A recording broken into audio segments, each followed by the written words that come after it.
Welcome back to another episode of Written for Our Admonition, Studies in the Old Testament. We are picking up where we left off in our discussion about Moses from last week. We began that conversation talking about his role as deliverer of Israel, and of course making the point abundantly clear that it was not Moses himself that was able to do this, but rather God working through Moses to bring this to pass. We're going to see that continued emphasis here in this discussion as we turn our attention to Moses and his role as lawgiver, because we want to establish immediately that it was not as though Moses himself invented the law that he would give, but rather it was God communicating his law through Moses, who would then deliver that to Israel for them to obey and heed. And we'll see why that is so significant in just a few minutes. We have to begin, though, with the idea of what Israel really needed after the Exodus.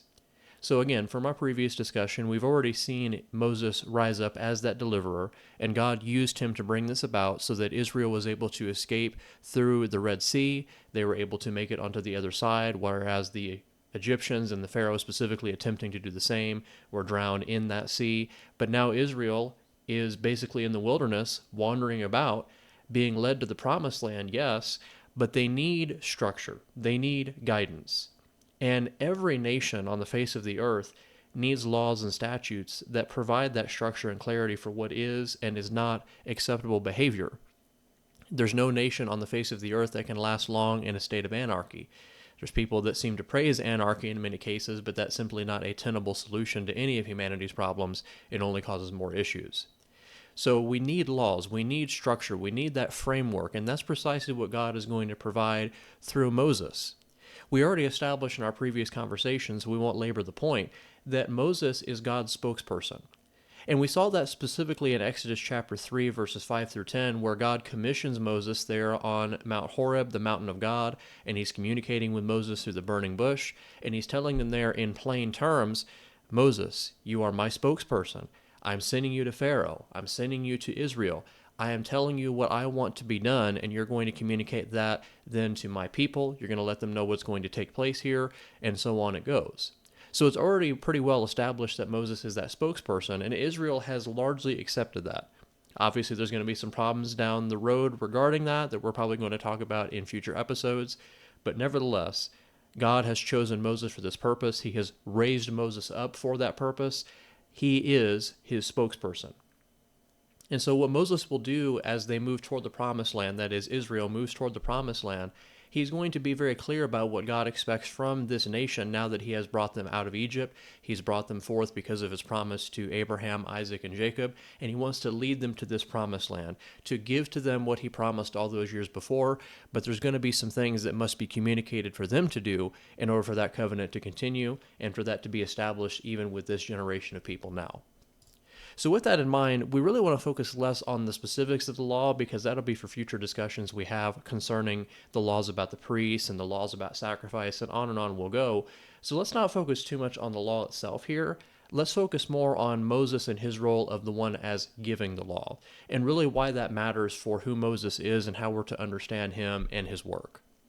So with that in mind, we're going to look here first and foremost about how, as the lawgiver in Israel, Moses will be one to answer questions and address issues. So what does that basically translate to? It means that God's law is going to speak to general cases. And again, this is the case with any law that you're going to find in human history. It'll speak to general situations, but it has specific cases that apply to it, and you need someone generally to provide that type of counsel. Again, we understand this well in our society today. We have laws that are on the books that speak to general situations. But as a general rule, you need a lawyer or someone skilled in the law to be able to communicate how it speaks to your specific situation. It was very similar in the ancient world, especially here in Israel. So you need someone like Moses who can help to do this. Now, we didn't talk too much about it in our previous conversation, so I'll just allude to it here. But we talked about the Passover laws, and we talked about the laws concerning manna and the Sabbath. And just to kind of go through a little bit of that and why that matters here, we see that God communicated to Moses and also to Aaron in the case of the Passover laws, that that's what God wanted his people to do as a memorial and a remembrance of what he does in Egypt there with the slaying of the firstborn, where he was killing the firstborn of all the Egyptians and all their livestock and so on and so forth, but he was sparing the Israelites. And he did that on the basis that they would heed his words and that they would be his covenant people and so on and so forth. But Moses is going to inform the people about this, along with Aaron, of course. So that's where that's going to start coming into play, with Moses communicating God's expectation and his commandments, even at that early point, before the Exodus even takes place. You see the same thing in Exodus chapter 16, verses 15 through 31.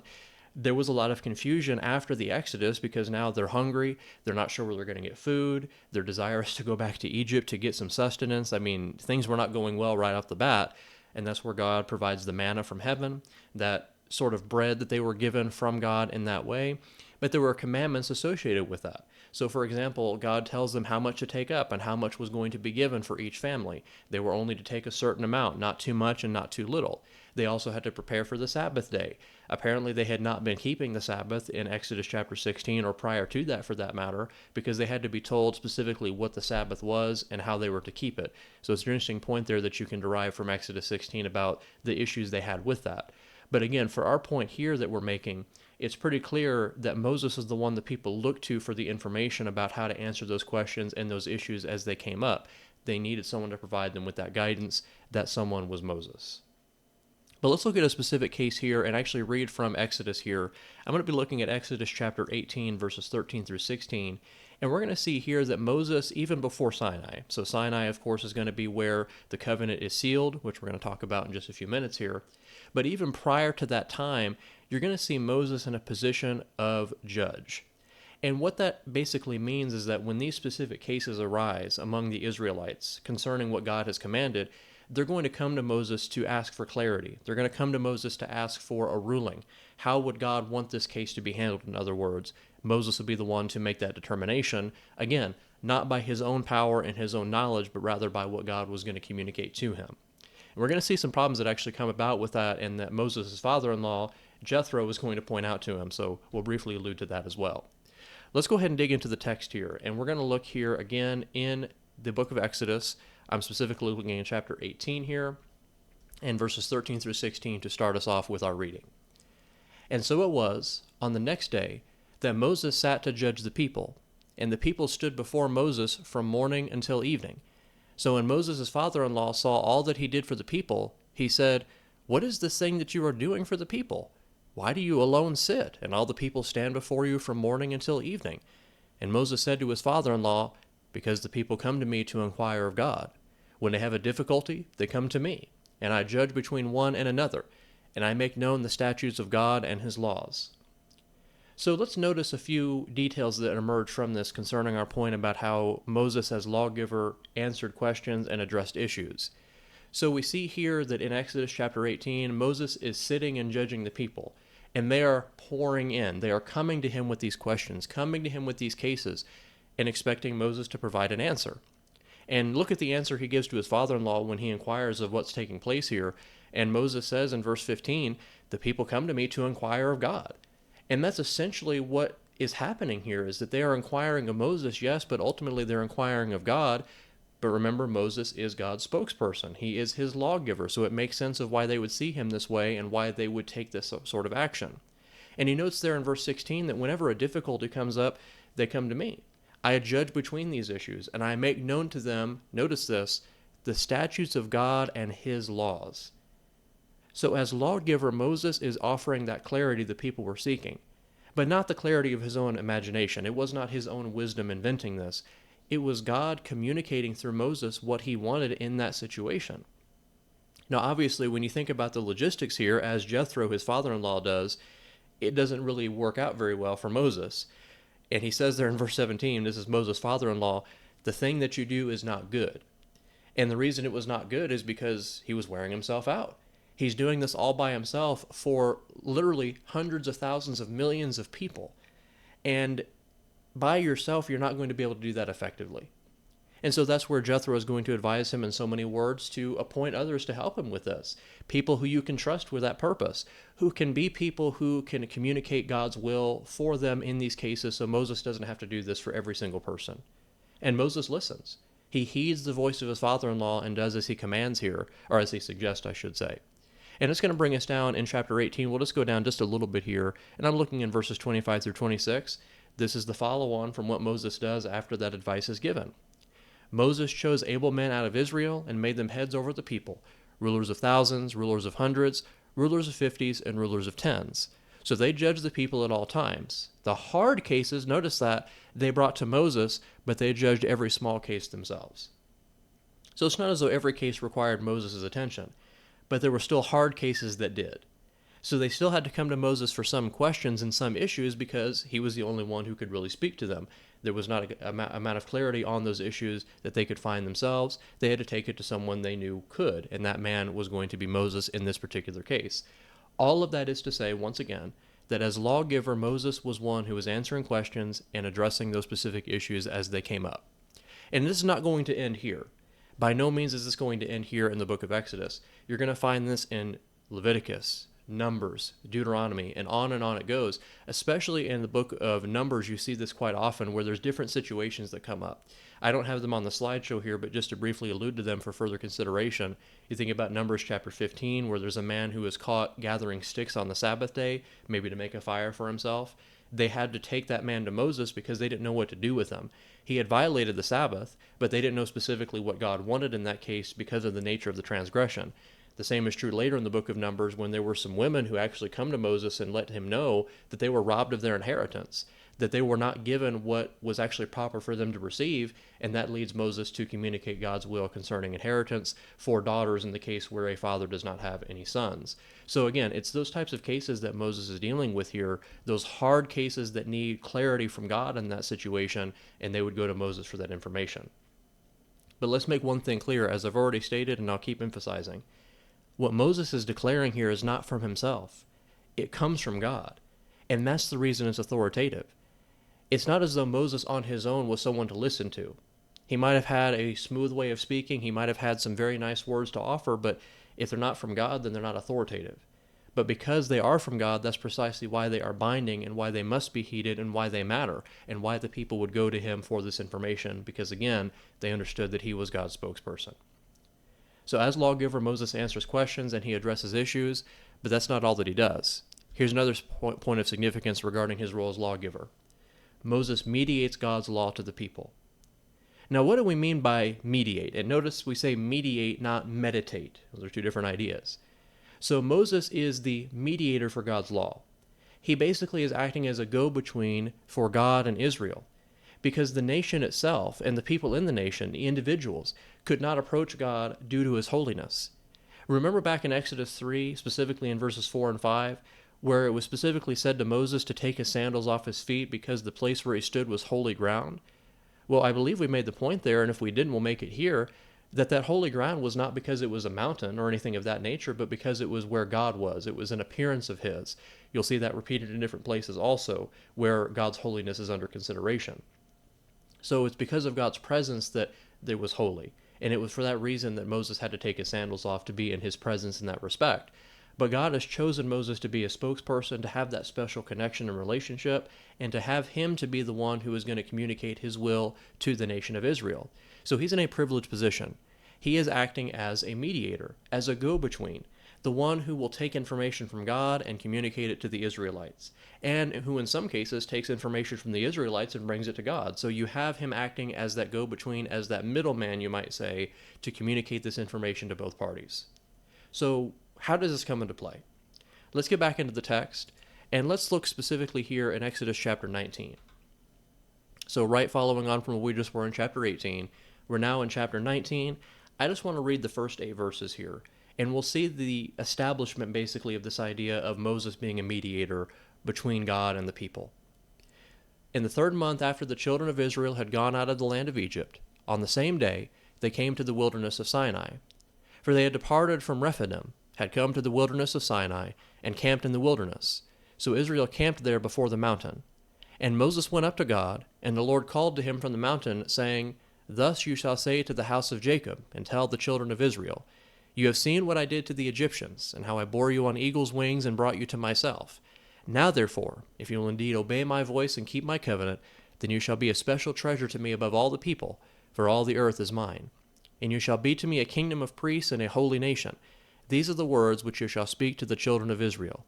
So Moses came and called for the elders of the people, and laid before them all these words which the Lord commanded him. Then all the people answered together and said, All the Lord has spoken, we will do. So Moses brought back the words of the people to the Lord. I believe a lot of this can be somewhat self-explanatory as far as the process of what's happening. Obviously, there's some details here we could go into, but unfortunately, time forbids us to do that. But let's just summarize what's happening. So here, we're 3 months after the Exodus. They have come to the wilderness of Sinai. They're at Mount Sinai, basically, or they will be very soon. And here they are camping in the wilderness. They have Moses going up before God, and Moses is going to communicate with God concerning what God wants to do with Israel. And God has a message there in verses 3 through 6 for Israel. It's basically an offer. And he's telling to Israel, this is what I've done for you already, and this is what I'm telling you must do now to continue in my favor, for me to bring you into the promised land and fulfill what I had promised to Abraham, Isaac, and Jacob all those years before. And he has his intention laid out clearly for what Israel is meant to be. Look at verse 6. You shall be to me a kingdom of priests and a holy nation. These are the words which you shall speak to the children of Israel. So Moses is commissioned to speak these words to Israel. So God has a message. It goes to Moses. It goes to Israel. So here Moses gathers the elders of the people. He tells them exactly what the Lord said. And then notice in verse 8, the Lord, or rather the people say of the Lord that all that the Lord has spoken we will do. And Moses takes that back to the Lord. So again, that idea of him being a mediator, a go-between, communicating information from one party to the next, being that middleman in this relationship and in this situation. Because once again, the individual Israelites could not do this. It's not something that's spelled out here just yet, but it will be something that's a bit clearer in the next text that we're going to look at. Let's go down a little bit further here in Exodus to chapter 20 specifically. And here I am in Exodus chapter 20. I'm looking specifically at verses 18 through 21. And if you're familiar with the book of Exodus, chapter 20 is that middle point where you have the Ten Commandments. Well, after the Ten Commandments, what happens? Well, this is what happens starting in verse 18. Now all the people witnessed the thunderings, the lightning flashes, the sound of the trumpet, and the mountain smoking. And when the people saw it, they trembled and stood afar off. Then they said to Moses, You speak with us, and we will hear. But let not God speak with us, lest we die. And Moses said to the people, Do not fear, for God has come to test you, and that his fear may be before you, so that you may not sin. So the people stood afar off, but Moses drew near the thick darkness where God was. So Moses is in a unique position here as mediator, but notice what the people say to Moses when they witness all of these terrific happenings at Sinai. They see the thunderings. They see the lightning flashes. They hear the sound of the trumpet. They see the mountain smoking. I mean, it's just hard to fathom what they witnessed. And they were terrified of that. But they knew that was God. They understood that was his presence. That was his appearance there on the mountain. And they also understand something else in verse 19. That Moses was the one they wanted to talk to. They wanted information from Moses. Now again, they understand, at least in part, this information is coming from God directly. It's not just Moses inventing this. It's God's divine directive given through Moses. So they understood that. But at the same time, they also understood they could not go to God directly in this way. And this is where that idea of mediation really comes into play. And this is really where we're going to get into a little bit later when we talk about the priesthood in the Old Testament, because they were also mediators in a similar way. Not in the exact same way that Moses is, but nevertheless, they are still acting in that capacity as mediators. And so the average Israelite could not do this. They could not approach God the way that Moses did. But the fact that Moses could is a significant detail. It really shows why it mattered that he really was the lawgiver and why he was God's spokesperson. And it also helps explain why in the New Testament we talk about our Lord Jesus, why he is defined as a mediator, as a go-between between us and God, because we need that layer. We need someone to act as that middleman. And it's not because the Lord hates us. It's not because he's looking down upon us. It's because he is holy and righteous. And naturally, because of the sin that we commit and because of the position that we are in due to that sin, it puts us in a precarious situation if we try to go to the Lord directly. But that's also what makes Jesus and his work so special for us, and why what he has opened up is so significant indeed. But you're seeing the idea of mediation start all the way back here in the book of Exodus with Moses, where even the people understand and perceive that to approach the Lord directly was not something that they could do. So he is the mediator when he is the lawgiver. But then notice this final point, that Moses as lawgiver is going to seal the covenant that God made with Israel. So we've already talked about covenants in the book of Genesis. You remember we talked about the covenant of circumcision back in Genesis chapter 17. We talked in Genesis 15 about God's covenant with Abraham that he literally cut with Abraham, basically sealing it and making it effective concerning his promise to Abraham and his descendants. Well, you're seeing the idea resurface here in Exodus chapter 24, where once again you see the covenant with Israel now being established. I would really encourage you to make a point to read Exodus 24, verses 1 through 8. We're going to read that here in a moment, but I would really encourage you to read it again, to ponder what it says, to really consider why covenants matter so much in the Scripture in general, especially in the Old Testament. So the very idea of covenant is God is establishing a relationship. He is establishing the terms of that relationship. And here in Exodus 24, through Moses, God is going to establish his covenant and communicate it to Israel and set it before them to accept it or reject it. So let's go ahead and turn our attention now to Exodus 24. And again, we're reading the first 8 verses here, where we're going to see several significant details where Moses plays a prominent part, again, not because of his own righteousness or his own power, but because of God's commission to him. Now he said to Moses, "Come up to the Lord, you and Aaron, Nadab and Abihu, and 70 of the elders of Israel, and worship from afar. And Moses alone shall come near the Lord, but they shall not come near, nor shall the people go up with him." So Moses came and told the people all the words of the Lord and all the judgments. And all the people answered with one voice and said, "All the words which the Lord has said we will do." And Moses wrote all the words of the Lord. And he rose early in the morning, and built an altar at the foot of the mountain, and 12 pillars according to the 12 tribes of Israel. Then he sent young men of the children of Israel, who offered burnt offerings and sacrificed peace offerings of oxen to the Lord. And Moses took half the blood and put it in basins, and half the blood he sprinkled on the altar. Then he took the book of the covenant and read in the hearing of the people, and they said, "All that the Lord has said we will do, and be obedient." And Moses took the blood, sprinkled it on the people, and said, "This is the blood of the covenant which the Lord has made with you according to all these words." Now, again, don't miss the significance of what's taking place here. This is the establishment of God's relationship with Israel. Now, you might think, didn't he already have a relationship with them? Well, that's true to a certain point. He had a relationship with their ancestors, again, with Abraham, Isaac, and Jacob. But remember we talked about the reaffirmation aspect of that? And then you see a new dimension added here specifically because this is no longer just with an individual with a family, but with an entire nation of people. An entire nation of people who are inheriting the promise and the covenant that was given all those years before, with a bit more information being layered on top of it. So there's a bit of a progression here. There's a bit more of a severity here in Exodus 24, and that's why we highlight it so much and want to talk about it in greater detail. But again, notice what Moses is doing here. He's writing down the words that God has communicated. He is telling the people what God has said. He is sprinkling blood on these different implements. He sprinkles blood on the altar, sprinkles blood on the book of the covenant. He even builds an altar. He establishes these pillars. On and on it goes where Moses does these things because, again, he is that lawgiver in Israel. And God had appointed him for this purpose to be that one who, once again, would mediate this matter, would be the one to answer questions, to address issues. It all really comes together here in Exodus 24 where you kind of see it all come into play with Moses as lawgiver and what that actually meant for him to do. But it's really important for us to understand something, that the law that God gave through Moses is not just a set of dry writings. I know if you read through Exodus and Leviticus and Numbers and Deuteronomy, man, it can get really wearisome. And we're just being frank about that because we understand that as human beings, we get a little bit weary sometimes reading lengthy writings like that, especially when it's just point 1, point 2, point 3, and on down it goes. It's not the most exciting thing to read. But let's not just think of them as dry writings. Let's not just think of them in the way that we might be tempted to do so, but to rather think of them as God's words communicated through a mediator, through Moses. And to remember that those words, those laws that God gave, he didn't just give those things arbitrarily. It's not as though he just said, well, I'd really like to regulate, for example, leprosy. He did have laws concerning leprosy in a place like Leviticus chapters 13 through 14, but it wasn't just for no reason. These laws, all of them together, the 10 Commandments, all the laws concerning leprosy, all the laws concerning the priests, on and on we could go talking about these different laws and their categories. All of it is intended to be rooted in the covenant God gives. All of it is rooted in that relationship they had with God. And through the keeping of that covenant and the upholding of his ways, that is how they continued in that relationship with him. But the law that God gives is not about legalism. It's not about being a huge burden for people to bear. It's about his love, his graciousness, his favor that he shows to his people.